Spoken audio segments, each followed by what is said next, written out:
Emballer, c'est peser,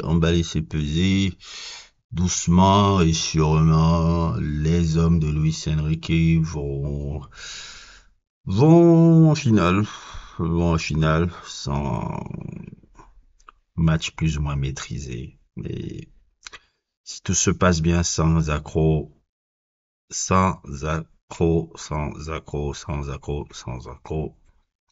à la part en finale, la seule équipe qui peut vraiment déranger, vraiment perturber, qui peut être au-dessus du PSG, c'est Barcelone. Mis à part Barcelone, PSG, c'est sûrement la meilleure équipe d'Europe. PSG est véritablement la meilleure équipe d'Europe avec celle de Barcelone. Barcelone et le PSG, c'est les deux meilleures équipes d'Europe. Et si Barcelone n'a pas de quoi contre l'Inter, qu'il ne faut absolument pas négliger, il faut absolument pas prendre à la légère. Oh, un Barcelone PSG, hein. Et ce serait vraiment une finale vraiment très agréable. Une finale même qui respecte le foot, je trouve.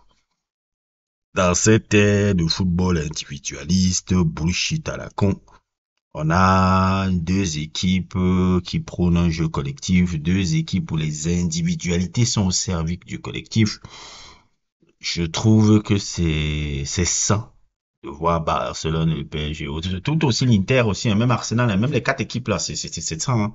C'est des équipes où il n'y avait pas il y a pas de grosse individualité qui sort, c'est des collectifs.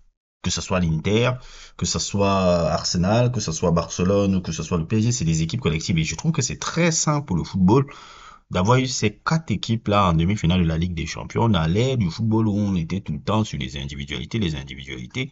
Là, on voit des collectifs avec pas de nombre trop ronflant, trucs et tout. Dembélé a marqué encore aujourd'hui. Dembélé est parmi, on peut le dire, hein, cette année, il est parmi les meilleurs joueurs du monde. Hein. Et le ballon d'or, là, c'est c'est plus si farfelu. Hein. Dembélé, ballon d'or, c'est pas si farfelu. Hein, les boys. Il y a, entre lui et Yamal, là, ça se joue là-bas. Et Rafinha aussi, surtout Rafinha aussi, je dirais Rafinha aussi, elle est bien partie aussi pour l'avoir. Mais voilà, mais je pense que même, tu vois, dans la tête de Dembélé, le ballon d'or n'est même pas dans sa tête, là. Alors que tous ces cons du Real Madrid, là, Vinicius, Mbappé, autres, tous ces ballon d'or, là. Ils sont tous comme le zozo de Cristiano Ronaldo, là. Voilà, le PSG, ils ont fait le job. Ils ont fait le job, on va voir au match retour. Oui, comme d'habitude, c'est meilleur que Barcola. Vous avez vu les occasions un peu ratées que je trouve un peu à la fin de mi-temps là, que ça aurait pu. C'était mieux d'avoir 2-0 que 3-0, 2-0 que 1-0, mais bon, c'est quand même une victoire à l'extérieur, ça compte. Vara, c'est un fabuleux joueur, c'est un top joueur d'extrême haut niveau.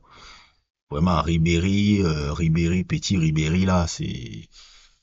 Vara, c'est quelque chose, hein. Dans ses prises de balles, dans sa percussion, des trucs, il fait toujours du geste juste. Un fabuleux joueur de football, hein. C'est vraiment un grand joueur, hein, Vara. Franchement, le seul défaut de Vara, c'est qu'il est quoi?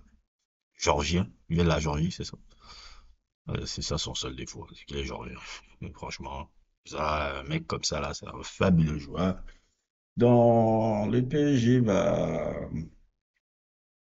le PSG bien parti pour aller en finale, logiquement. Et c'est une bonne chose. Et aussi, ça m'a permis de faire une réflexion un peu quand je regarde un peu la France en 2026.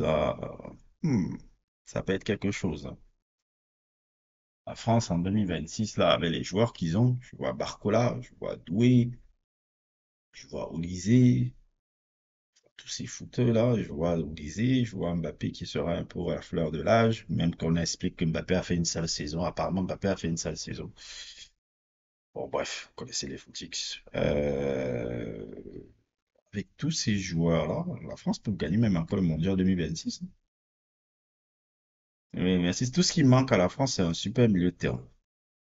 C'est-à-dire un milieu de terrain qui les permet de casser les lignes. C'est pour ça que la présence un peu des joueurs comme Cherki ou la présence un peu du joueur c'est comment il s'appelle, Ralouche. Comment il s'appelle encore le joueur de Monaco là. En équipe de France pourrait être intéressante un peu pour le milieu de terrain parce que c'est ça qui les manque. Tu mets un super milieu de terrain pour l'équipe de France là. qui fait le lien un peu sur les flèches de l'attaque là, la France a quelque chose, hein. En 2026, là, wow, ça arrive gros comme une maison, hein. Ça arrive gros, gros, gros, gros, gros comme une maison. Oh là là. Truc là, ouais, Mbappé commence à dire, ah, il y a Désiré Doué qui est là. Ah, ça arrive, ça arrive. Et le mondial 2026 là qui s'approche doucement, doucement, nous sommes à deux doigts de voir la France devenir champion.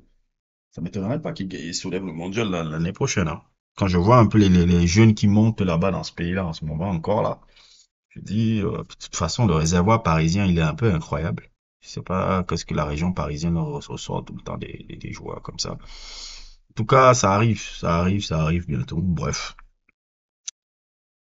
Victoire du PSG. On attend le match contre le Barcelone Inter demain. N'hésitez pas à liker, n'hésitez pas à vous abonner et à plus pour d'autres aventures.